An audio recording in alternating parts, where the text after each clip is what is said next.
Beneath London, there's an engineering masterpiece. Miles and miles of sewers, all interconnected. Most of the time, the whole system needs no supervision. The force of gravity does the work, but that's not always enough. Fat is the main problem. It's up to Rob and Dan to deal with it. Basically, the normal flow level is about just underneath here. So this fat comes down on the flow, and it's just like a magnet. Fat attracts other fat. So it just builds up and up. A fat build-up can quickly lead to serious consequences. It's going to be coming up in your premises, so you can have feces or other effluent coming up in your back garden. It'll be flowing down the streets. It'll just basically be a mess. All right, Dan, watch your foot in, it's slippery, Dan. There isn't a full blockage here yet, but it has to be tackled. If only people could be more careful about the fat they throw away. It's not easy to get off. It's all right to get the shovel behind it, but it's quite hard. Consistency, I suppose, nugget or nougat. The message is, bin it, don't block it, all right? Don't put your fat down the sewer. That's what it ends up like. This may look a simple job, but it can be dangerous. And that's why the lads wear gas detectors. You get gas pockets inside it. And that's one of the most dangerous things about cleaning it off, is that you can disturb the gas pockets and then release the gas into the atmosphere. It smells delicious. Doing a grand job there, Dan. But chopping away the fat is only the first part. We can move all this fat, but we're just moving the problem further down as it all ends up at the treatment works on the screens. Dan the Grimefighter is not put off. This job has become his life. I love my job, I wouldn't swap it for the world. I mean, this is one of the dirtier sides of it, but you get to see some fascinating architecture. I mean, the work that must have gone into building these sewers, the engineering for the time was obviously the best in the world. But this is just an abuse, really, of the system that we were left. Rob and Dan, heroes of the deep. Under the streets of Westminster, Rob and Dan are still mining fat. I'm going to stay here. You've got more on you than what you can cut off the wall. But could there be a better way? It seems there just might be a different solution. The last few years we've been playing around with bugs in the sewer system to help get rid of the fat. They get into the fat and just eat it, and they change it from a solid mass into a liquid, and then that washes away, more easily. But with or without the new bugs, it won't be long before the lads are back. If you came back here in, say, another year, 18 months, it'll be more or less the same thing again, That's a grand job, Dan. Yeah. Coming up! The satisfaction they get from this job sometimes takes them by surprise. If I'd have gone into the careers office at school 8 years ago and they said to me, in 8 years' time you'll be working in the sewers, I think if they hadn't shown me the door, I'd have pushed them through it. But you never know, do you? It's one of them things. Thanks to Rob and Dan, the sewers of Westminster are working smoothly again.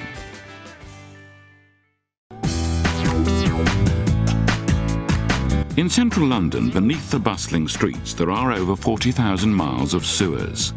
The upkeep of the system is down to an elite team of highly skilled technicians known for centuries as the flushers. Today, Rob, a veteran of some 40 years, and novice Dan are preparing to venture into a sewer off the Victoria Embankment to confront their biggest problem. More than 90 tonnes of fat is poured into the sewers annually by London's restaurants. In the system, it congeals and causes over half the 100,000 blockages the flushers have to deal with every year. We've had a report there's a lot of fat down here, so we're actually coming down Let's have a look and see how we're going to sort the problem out. They descend with gas monitors bleeping. If there are toxic gases, they'll quickly be alerted. Rob and Dan soon stumble on an old friend. Yeah, you've got a rat there, look. You're not going to find too many down here. They like it nice and dry. They keep up out of the way. They more likely drowned when there was the last storm. They can only hold their breaths for so long and then they drown the same as we do. Off you go. London sewers, built in Victorian times, were mainly designed to deal with sewage. Now, as well as the fat, recent cleansing products are causing big problems. It's the wipes and things, you know, the baby wipes, the wipe with the baby cottons and things like that. They just don't break down at all. They go right the way through, right the way down into the works. They all have to be taken out before the sewage is actually treated. This build-up of fat and wipes creates a thick crust on top of the sewage flow. To gauge the extent of the problem, Rob has no option but to hop in and take a closer look. Go on then, Dan, you can put the ladder in. Oh, thanks. If it looks as good as it smells. I just don't think about this when I eat porridge. It's not too solid, you know. If we drop the flow in here and then get a jetter in here and stir it up. Blast it through. Yeah, blast it through. They will be able to divert the sewage flow and then can use a power jetter to flush the crust away. But they can't combat the smell. Face masks would be useless. When you're working in it all day long, it actually gets into your pores. And you can have a shower, 2 or 3 showers a day, and it just stays with you. With the blockage assessed and a solution decided upon, Rob and Dan can now carry on with their inspection further downstream.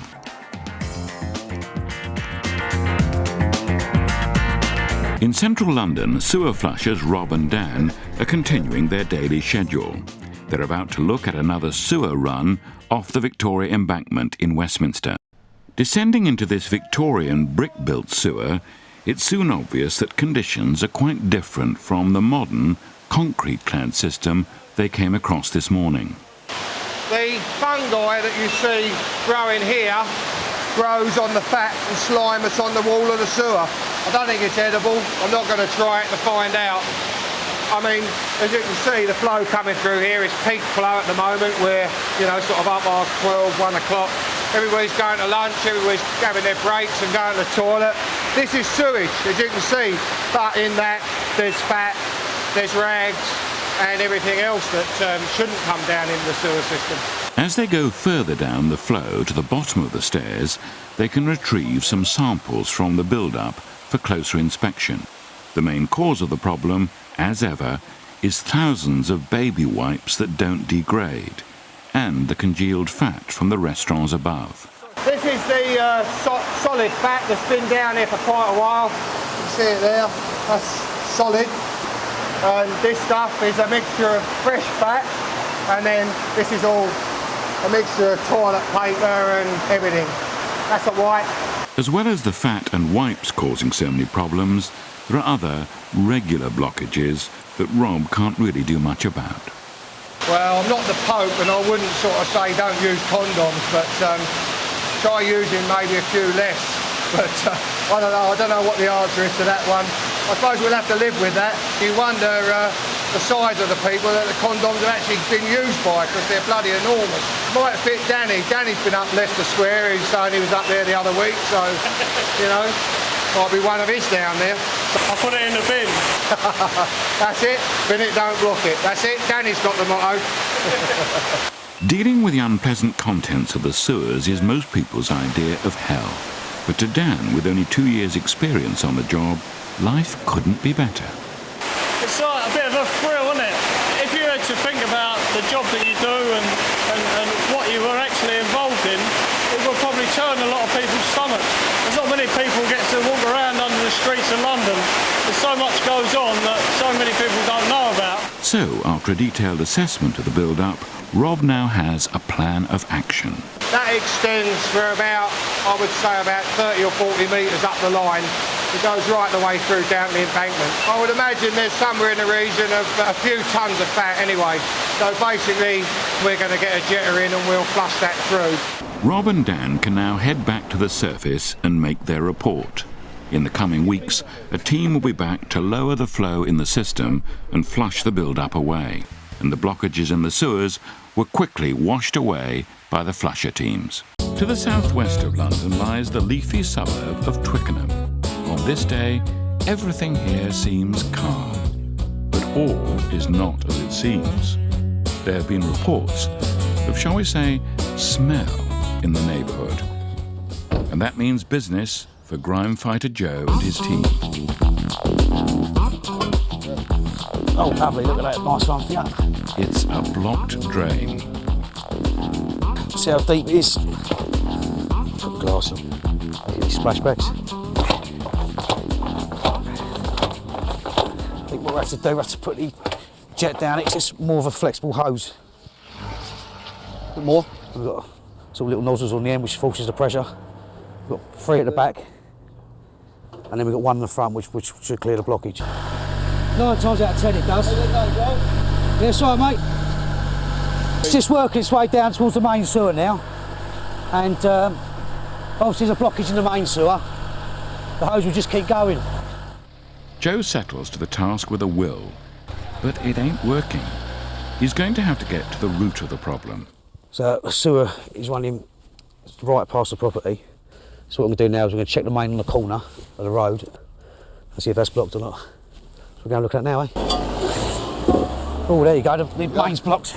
Check the next one. I think we'll have to get a combi. See how far the blockage is down. It's simply a case of not leaving a stone unturned. They must find the precise location. Oh, it's empty, good. Look at that. Bingo! The search is over. That's good news, yeah, because we haven't got to keep going for miles and lifting these heavy covers. But Joe soon realises it's a tough one. Get the big lorry in to jet it now. So tough, he'll need Big Bertha. Basically what they're going to do, this is a bit of a high-powered jet. It's 49 gallons a minute, it's a lot more powerful than the little hose you see us have down the other end. So basically they'll jet it from the empty manhole up into the blockage. Once they hit the blockage, the hose will stop, and then they go through the blockage, pull it back, and that'll disintegrate the blockage, and the flow will start flowing down. Big Bertha is big, but is it big enough? Okay, they've jetted up now and they cleared the blockage. So what we do now is we go up to the upstream manhole to make sure that's spinning and emptying.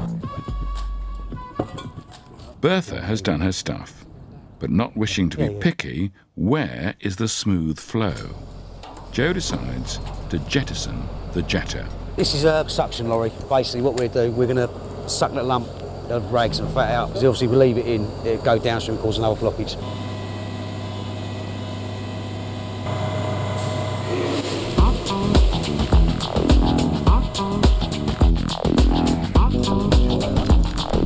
Well done, Joe. Joe is, of course, too professional to rest on his laurels. Job's all done now, and now we move on to the next one. Hopefully get that one cleared as quick.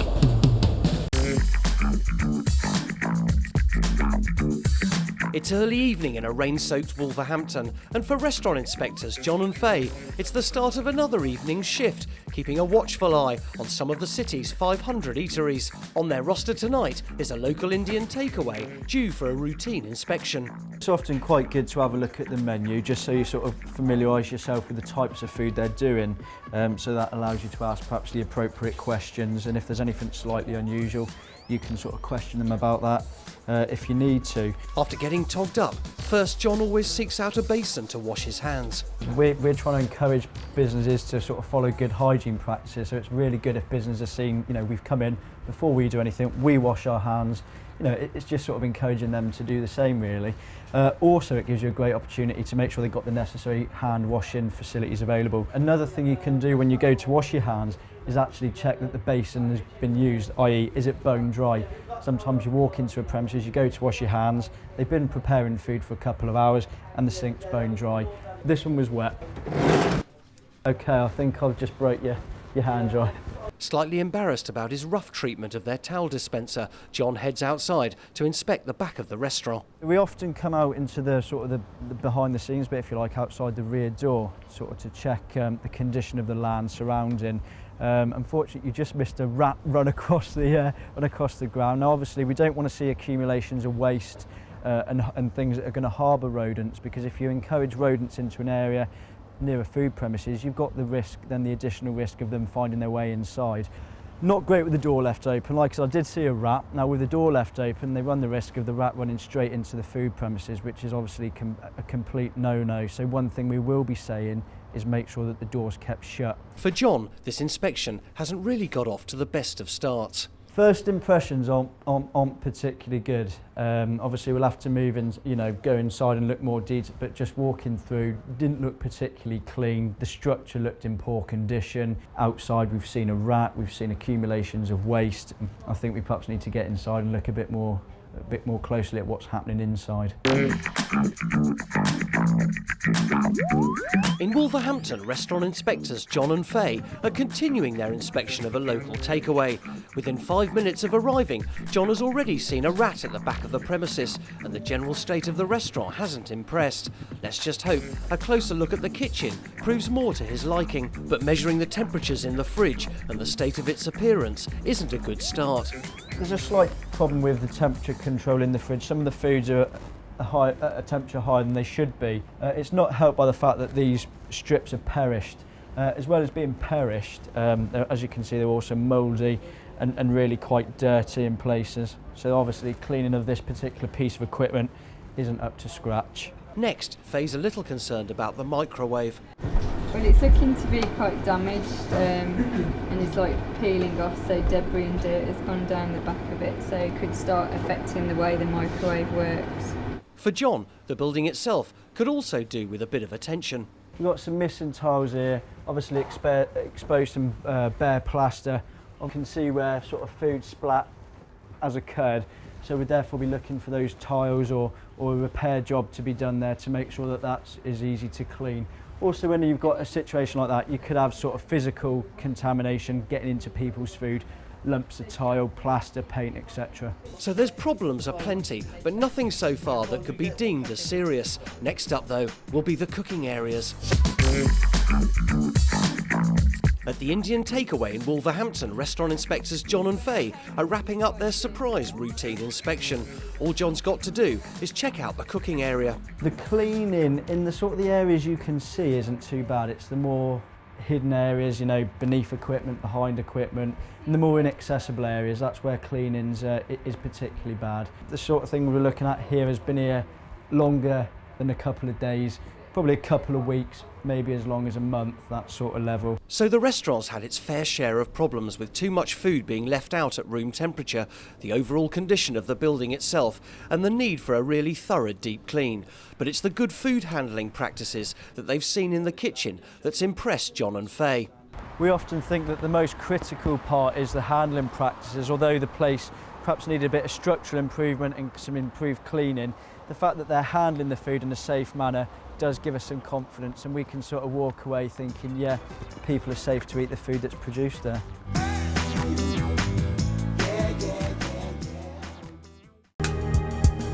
In Dagenham, the householder's distress call means an unexpected and risky challenge for pest controller Pete.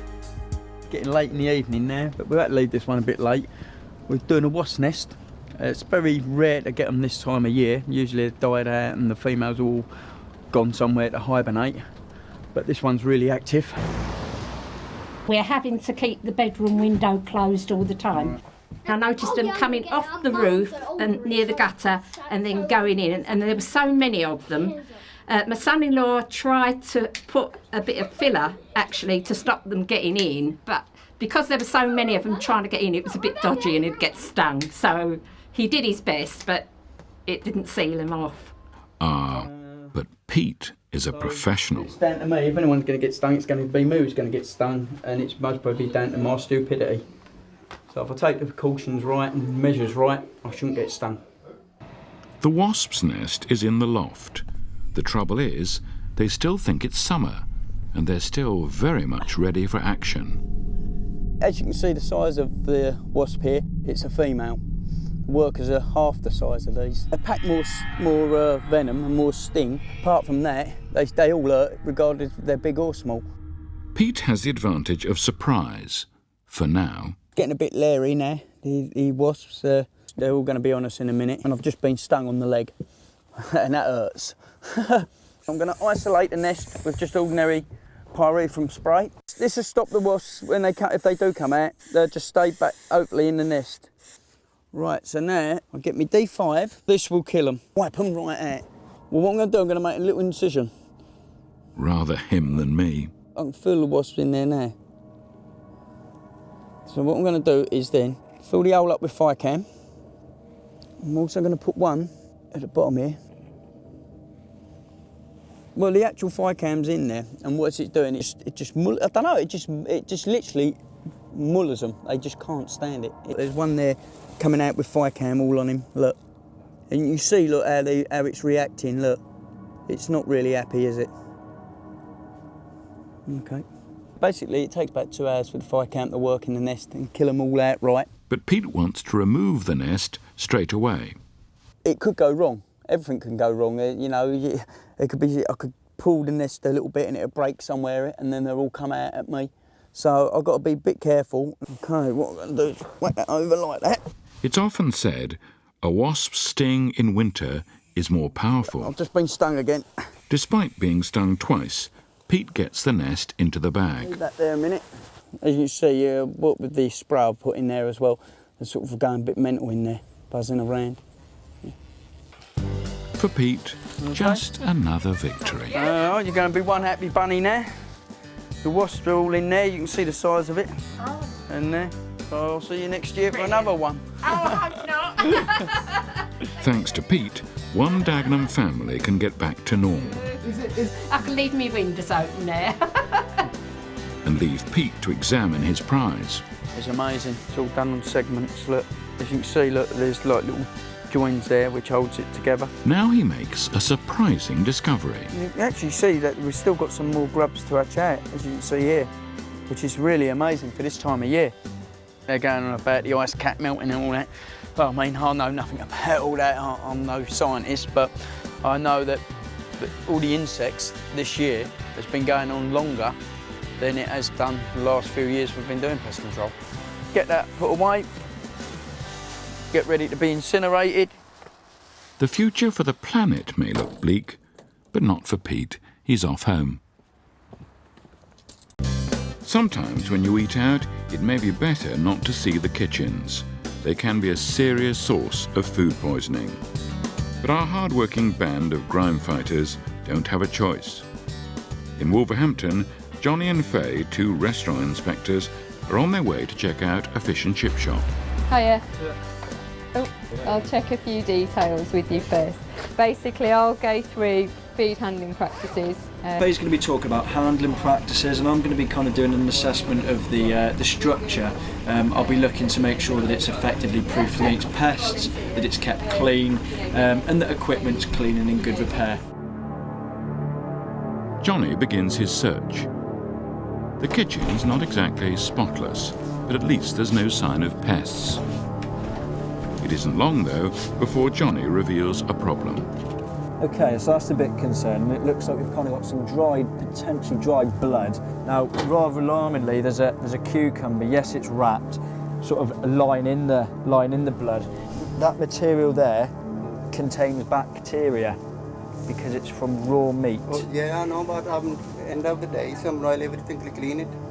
You need to make sure that that doesn't come into contact with things like cucumber and tomatoes, because then we're going to have cross-contamination.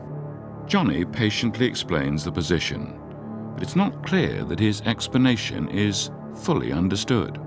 Because it's quite a major cause of food poisoning, and because of the risk there, I'm actually going to ask them to chuck that in the bin.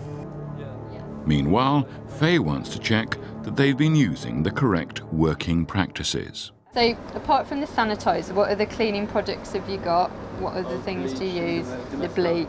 So where do you use the bleach? On the floors. Then the sanitizers on all your surfaces. Okay. And correct working practices don't include a freezer doubling as a dustbin. Have these kebabs been cooled down after cooking? These ones, look, these have already been on the spit, haven't they? Now show when it is the waters come in the meats. Just throw out tomorrow.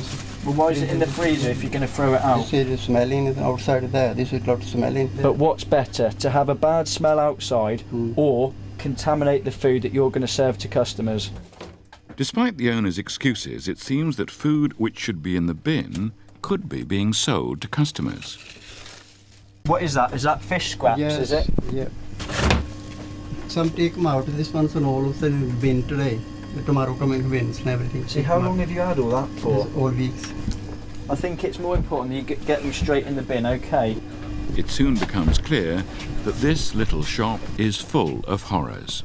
This is some equipment that they use to slice cucumber and tomato. That hasn't been washed very recently. Has it? No. The owner claims he doesn't use it. If you don't use it and it's dirty, why don't you throw it in the bin? Washing up. You're going to wash it up because you use it? Yeah, okay. You try to offer him some advice and assistance, and he tries just to sort of rubbish it, if you like, by saying he hasn't had time. I mean, you know, it's just little things that perhaps indicate that they're not cleaning as thoroughly and as regularly as they should.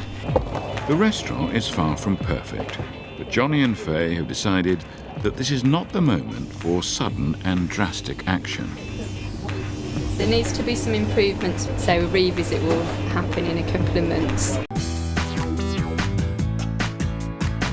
Across town, AJ is the man from the council charged with clearing the council properties after Alison and Steve have completed their work. Today, AJ has arrived at a flat where a man has died. His job is to assess the state of the flat so he can brief the clean-up team and get the apartment cleared out, refurbished and let to another tenant as soon as possible. First impressions don't look that good. It's jam-packed at the moment. First thing I'll obviously look for is if there's any fleas in the property. They tend to jump on white items. So far so good. As AJ moves through into the bathroom, things are getting worse. Unpleasant ain't the word. It's a bit disgusting, really. You don't want to see anyone live like this, really, do you? But that's the way the society is at the moment. People don't believe what I actually see. You can tell people everything, saying how bad it was, but seeing is believing, really. I mean, that's when people sort of realise how bad it really is in here. Next up is the bedroom, a sad and revolting vision of how the old man lived and died. Looking at it, it looks like if his this is where he's passed away. Yeah. Sometimes it feels spooky. You know, when you know somebody's died in the property, you get these like tingles. But it's part of the job. The sitting room is full to bursting with all manner of clutter and rubbish. This is often the norm with single occupancy flats. The tenants often tend to hoard the weirdest items over many years until they can't even get around their own flat. All that AJ needs to do now is photograph the contents before his clean-up team arrives. In Leicester, AJ's crack clearance team have arrived to clear out the dead man's flat. AJ has to get the council property cleared and available to rent as soon as possible, as there are now new targets he needs to meet, only allowing a maximum of 21 days before the flat must be let out to a new council tenant. Fortunately, this time there's no danger of needles or drug paraphernalia in the property. Dennis and Sean can get stuck in, and when they get going, there's no stopping them. Everything that isn't nailed down in the property ends up in their bins. These are all his personal items, really. I know it's sad, like, someone's died in the room, but you're in the job every day. It's a thing that doesn't pass through your mind anymore. You come into it and you get an album of photos, and it's sad, really, because there's a lot of memory there. Wedding photos, your granddad, your parents. Once it's gone in here, it's gone. With the speed these properties need to get turned around, sometimes the boys can get there a little early. We've done an house, and actually walked in, and there was a woman there flicking over the telly, and we've come to empty her. And she should have been there, like, I mean. That's what you come up against, really. To make their life more difficult, often the lads can't park their dustbin lorry near the property, and this flat is no exception. Most of their time is spent taking the bins and other heavy items to the lorry, a problem that slows their progress enormously. Either way, though, within a matter of hours, this flat is devoid of any trace of the old man. A sad but necessary conclusion of the life the gentleman led. The whole place is empty now. Now what we can do is basically check out all the doors, the windows, the flooring, whether it needs painting or not. Even though the place looks pretty clean, AJ needs to install a new kitchen, a new bathroom, new light sockets and give the whole flat a lick of paint before the next tenant can move in.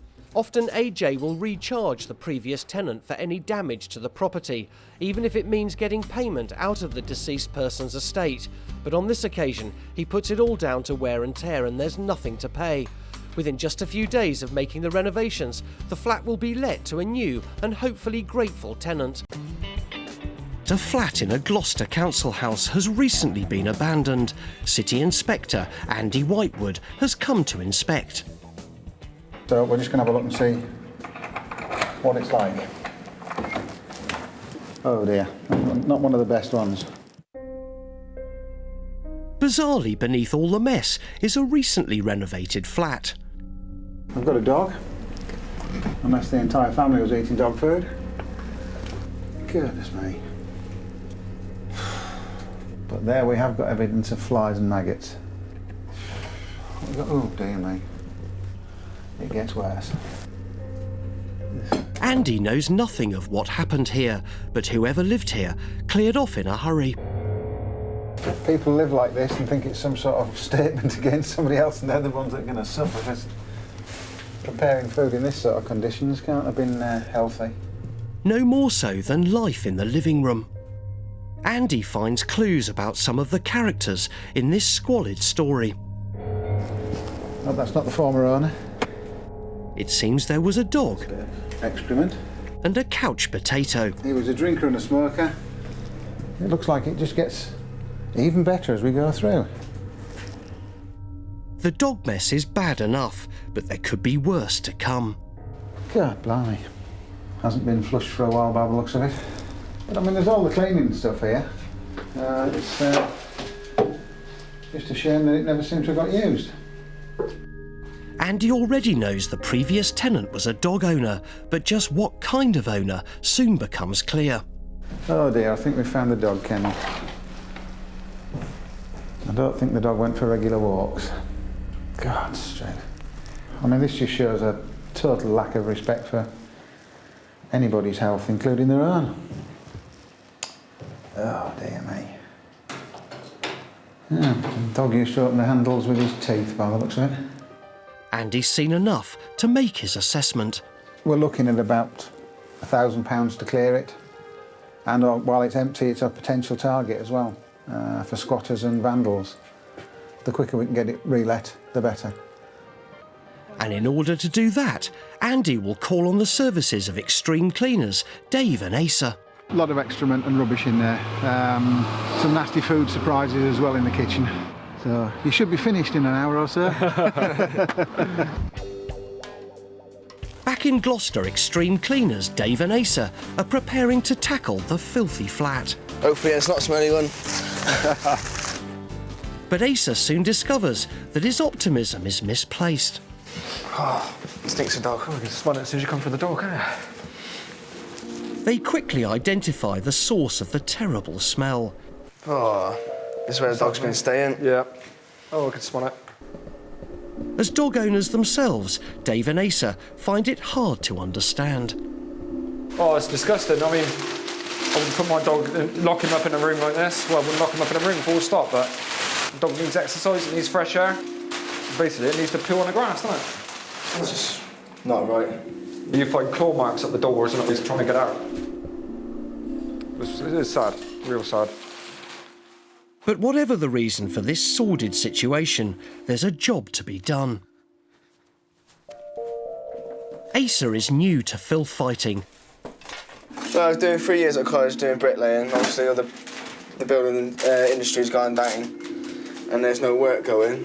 So I got an application form, went and filled it in, and obviously they like me because I'm still working. He's already experienced the worst the job has to offer. Well, the worst I have done is it's definitely got to be suicide clean-up. It isn't nice to clean up that much blood and everything, but all you just got to do is think about, oh, it's not really blood, clean it up, try and get it up. You just get on with it. Just think of your wage packets at the end of the week. Dave put some abandoned air freshener to good use. He's been filth fighting longer than Asa. That helps as well. It's a job he literally fell into. I became made aware after an accident, cleaning windows on a ladder, and I'd fallen off, broken my hip, and I was ringing around for jobs. as soon as I was able, fit enough to go back to work again, and here I am 2 years later. In my view, I think it's the best thing I ever did. But sometimes the work can present some very unusual challenges. Some jobs you go to and you just wish you hadn't gone there. For example, in a house we did in Cheltenham, and the sister was sat on the stairs crying. They wanted all members of the house gone, everything gone. I cried all the time we were there. She just sat on the top step. And you've got to work around that. It's, you know, it brings it home to you, doesn't it? Yeah, it's an unusual bed in the living room, isn't it? Dave and Asa move out the larger items. It's clear they work well together as a team. Well, if it wasn't for the guys who I work with, I wouldn't be here now. They're excellent, you know, and they know I've got dodgy hips, so certain jobs I can't do. The lads are there straight away, like, you know, they don't even let me try it. And that's excellent, like, you know what I mean? It's a team thing. So, and that's what we all do, like, you know, we all muck in together. This job usually begs more questions than answers, but today is a remarkable exception. Outside, a neighbour appears with news of the abandoned dog. A friend of ours knew the owner. They can't look after the dog, so they said, would your mum like to have a dog to look after? And I said, yeah, that'd help her out, because she's a pensioner, and we thought that would do her good. And the owner used to go out, we believe, sort of like 8 o'clock in the morning to about 9 o'clock at night, left the dog behind, and of course she used to howl quite a bit. We had to take her to the vets because she had ear infection and eye infections. She had lack of hair on her tail. She's actually on her way over, so we see her on a regular basis, at least 3 or 4 times a week. Heartened by the rescue story, the lads continue to clear and look forward to meeting the lucky mutt. Back in Gloucester, the lads are putting the finishing touches to the abandoned council flat. What we do is we neutralise all the bacteria, all the smells for the next family that moves into the flat. So at least then we know it's practically germ-free. And hopefully the smell of the dogs will be gone. At the end of the day, there's satisfaction in a job well done. It's looking good. Everything's gone well. Nothing remains of the previous tenant or the abandoned dog. A new tenant can soon be found. But now, amazingly, an old one returns. Hello, where you been then? Hello. Oh yeah, where you been? As you can see now, she just enjoys a lot of fuss and love, and that's one thing that we thought that Mum could provide for her, because Mum hasn't got anybody else to really to worry about. She always gives you a nice welcome when you get back. Very lovable. She's perfectly happy, maybe slightly overweight due to the treats that we give her. So in the end, it's just another shaggy dog story. That's a wrap. And cut. Cut. Tally ho, let's go. First to Aberystwyth in Wales, where extreme cleaners Johnny, Peter and Carl have been called out to clear a flat, or is it a drugs den? They've been warned that they've got to be careful. Immediately, the signs are worrying. The lads have been told this isn't going to be a straightforward job. We've been told there might be some drug use, and this looks like the room that it's been done in, so you just got to be careful. There's no needles hiding behind any sofas or cushions or anything. Sadly, it seems, these drug users were also parents. The kids' room, yeah. The previous occupiers have left in a hurry, not that they're the sort who would have cleaned up anyway. Just a lot of clothes on the floor, babies' clothes. If there are infected needles here, Johnny wants to make sure they can be handled safely. A lot of rubbish in the kitchen. This drawer proves the point. Danger. Oh, there's a needle. Forewarned is forearmed. Johnny is proud of his work. Don't mind doing jobs like this. When you see the result at the end, it makes you happy when you go home, so at least you can say you've changed, hopefully, someone's life, making the place cleaner. Back in Wales, Johnny, Peter and Kyle are having to tread very carefully indeed. This was a drugs den. So I'm just making sure that there's nothing in here that's sharp that could prick me. Rifling through the rubbish, it's now clear what happened. The previous occupiers were told to leave. Alright, explains now that they've been evicted and they've obviously been given the notice to get out. to get their stuff out as well, but they also haven't even bothered trying to get their stuff out. It's no surprise that the heavy use of drugs here has taken its toll on normal life. It all could have been so different if they'd been able to lick the drug habit. They disregarded their health as much as they disregarded their home. And I've got small needles up here again. Might have been used, still got the needle in it. Found another needle. It's on the back of this cupboard. It's got the covering on, but by the looks of it, there might be more. Found one in the kitchen, found in here, so it could be anywhere. These needles could still be harmful. Well, you never know who's been injecting themselves with that needle, do you? So, it could be anything. Hepatitis, HIV, anything like that, really. There's evidence of lives falling apart, and the evidence hasn't been destroyed. I just found some photos of someone with a bomb, which is used for like drugs and stuff. Got to be careful all the time because you don't know the houses you're going into, what the people are up to or what they do. Good mother or father thing to do is it, doing drugs around your kids, especially when by the looks of it, it's hard drugs. It's quite disgusting, really.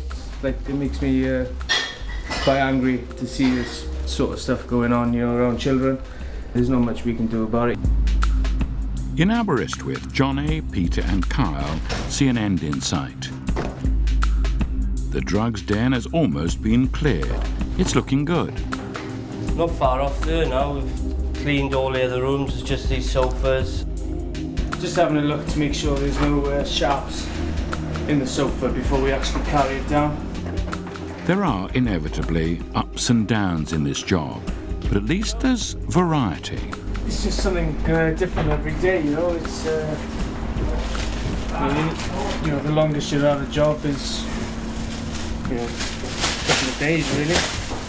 So when you come in the morning, it's going to be something different, whether it's window cleaning or something like this, blood jobs, crime scene places. It's just different all the time. It's pretty good.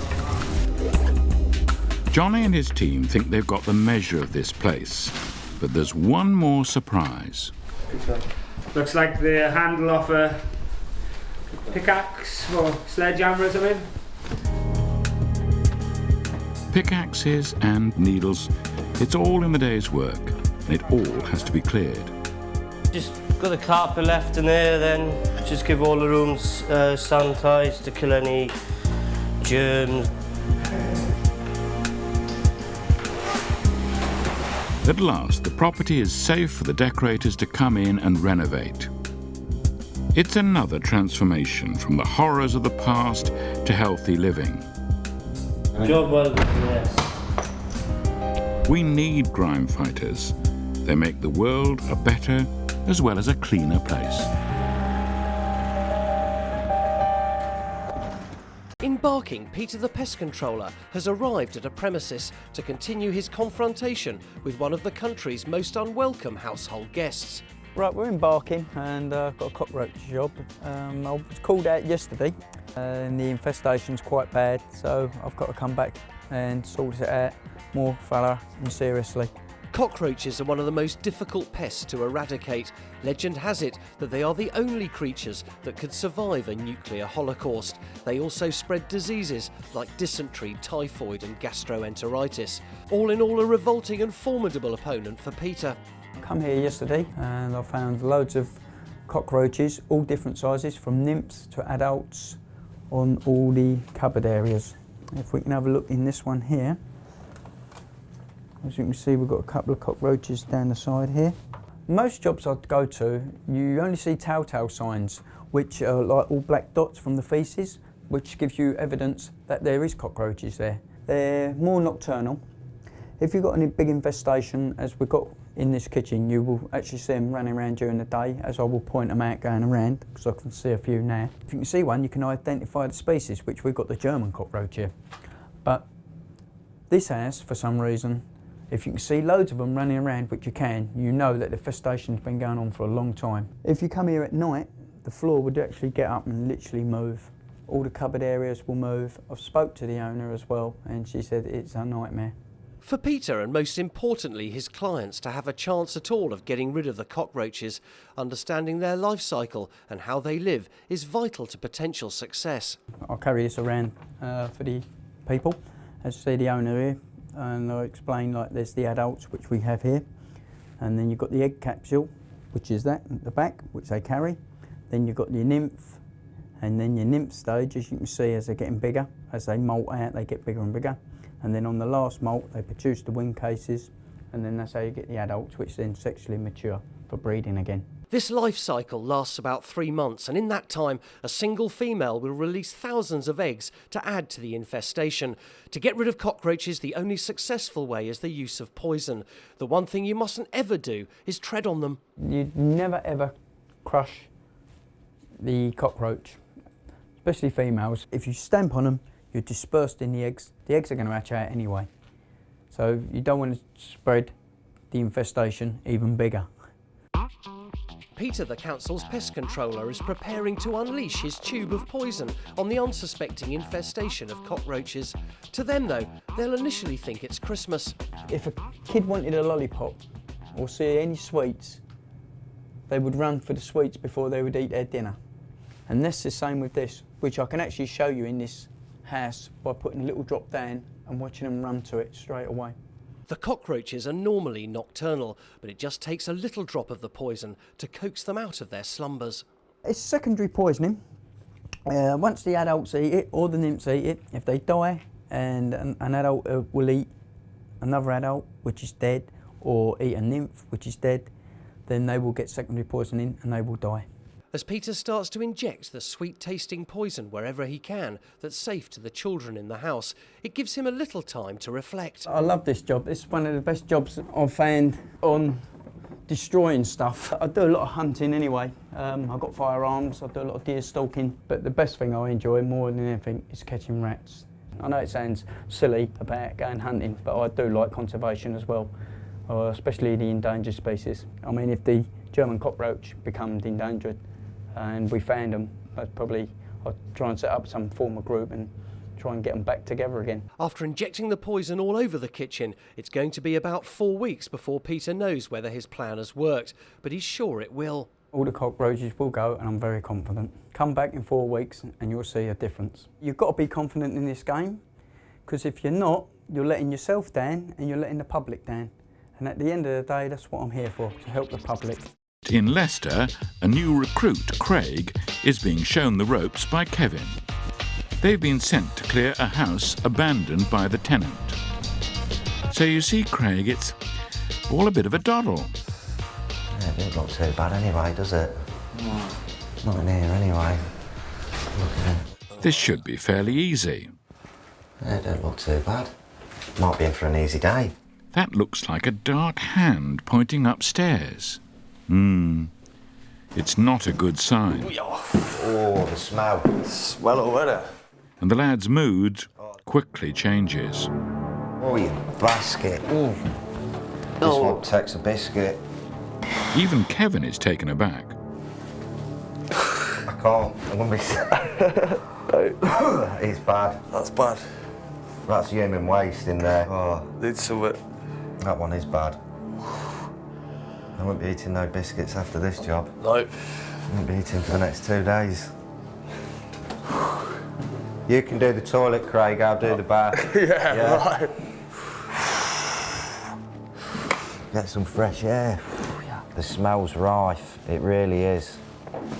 And then it's the thought of actually doing the job. But that's what we get paid for. So, we'll get into it, get stuck in it, it'll be gleaming by the time we've done. Gleaming. That's good.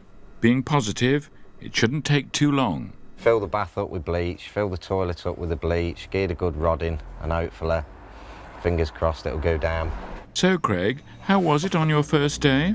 Oh, it smells terrible, doesn't it? No. Oh, if I haven't got any more to us, I'm going to cry. Oh, no. Oh, God. All right, kit up. This is a job which may take some getting used to.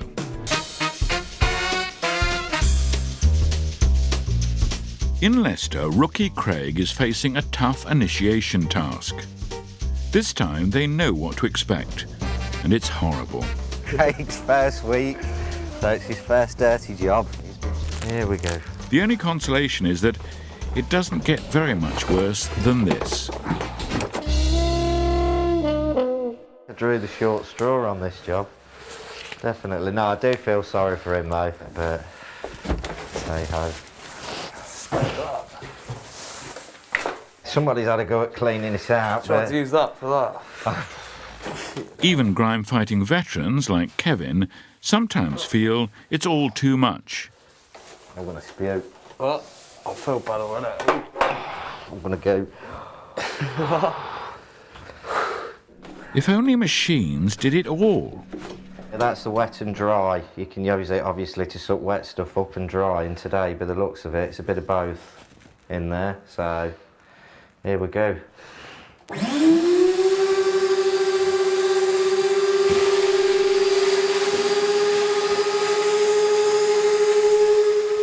And if only machines didn't sometimes make the problem worse. The stench has got twice as bad. It really has. It is really evil. The toilet's going down though, isn't it? Also, as you're sucking it out of there, the water's going down, so you might be able to clear it out through the bath. And even when the machine has worked, there's still a problem. Tackle that.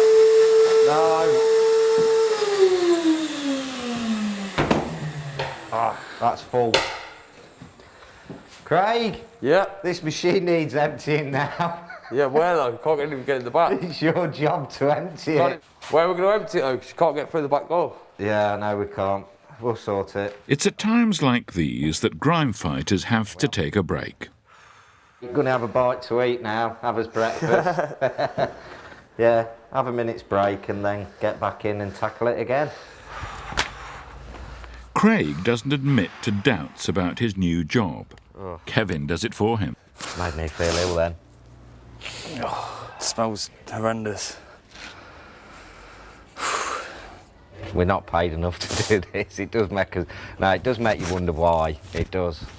But then it's a job at the end of the day. I do enjoy the job, just not this side of it. But somebody's got to do it, so... Someone in the office might explain how they get rid of the waste. Any suggestions? Yeah. Yeah, all right, yeah, okay. Right, we've got to take it and get rid of it. That's the trouble with 50 litres of sewage. Nobody wants it. In Leicester, Kevin and his new recruit Craig have emptied the vacuum cleaner and are ready to start again.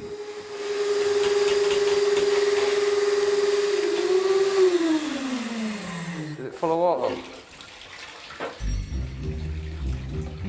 Just going to fill back up. Oh, that's going to flood. There we go again. It's going down though, it's unblocking it. It's unblocking it into the back. That's evil. Right, get the sucker on again. Craig is beginning to realise how tough this job can be. They're not called extreme cleaners for nothing. Right, the odd task now, cleaning it. Don't want to be here doing this. Definitely drew the short straw on this one today. Oh man, definitely need a few quid more. Craig is learning how team spirit helps.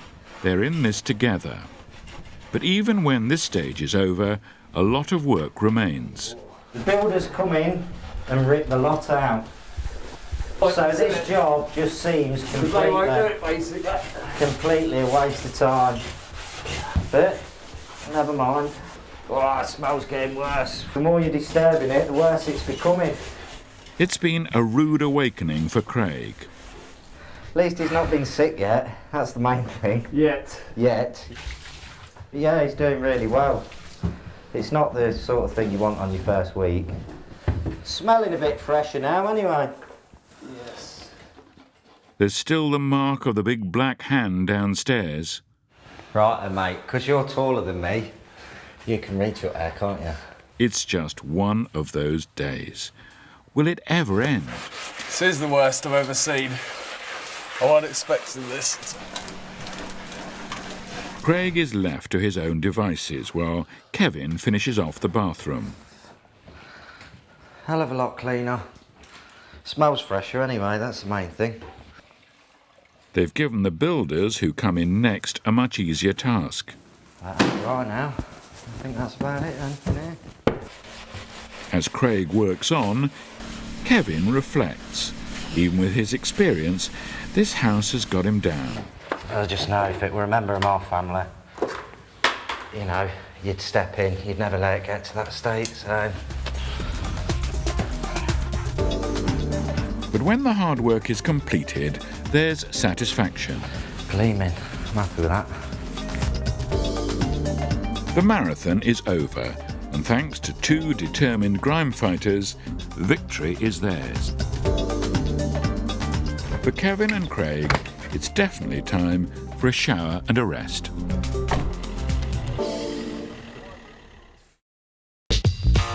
But first, in Newcastle, council enforcement officers are investigating a potential health risk.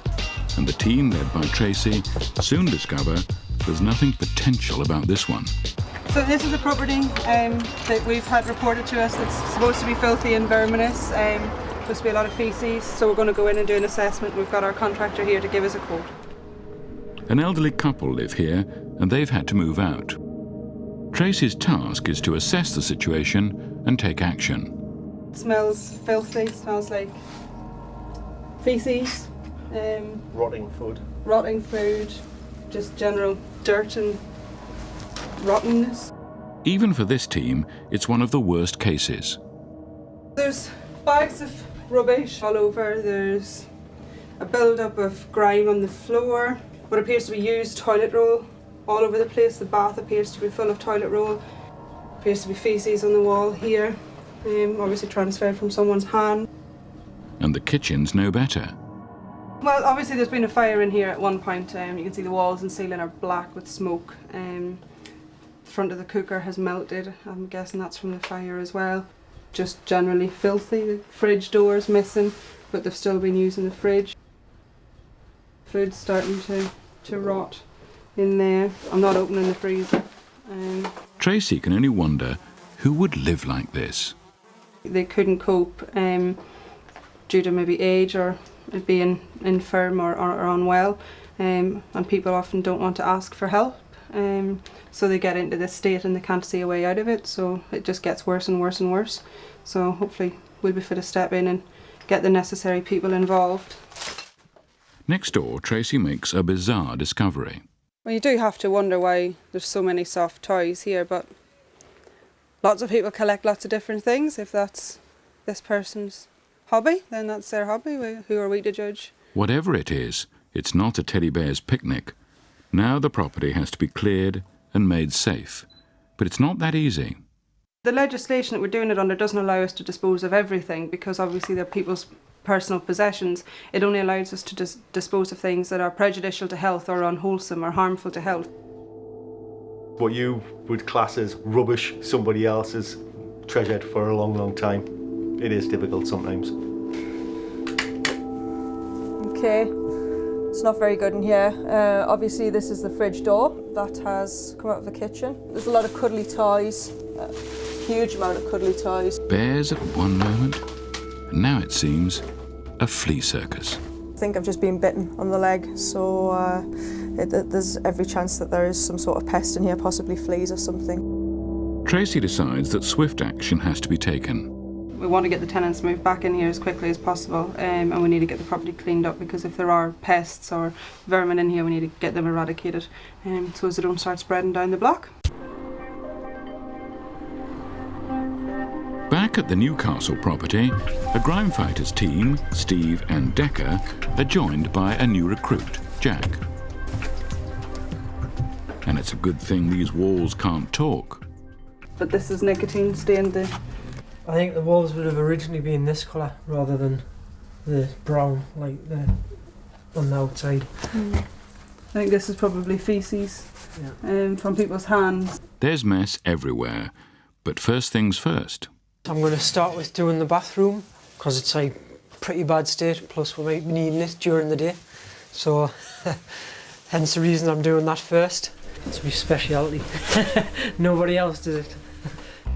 The lads set to with all the confidence of youth. It seems the tenants were full of good intentions. They've got quite a lot of expensive cleaning products here, but they obviously never got round to using them.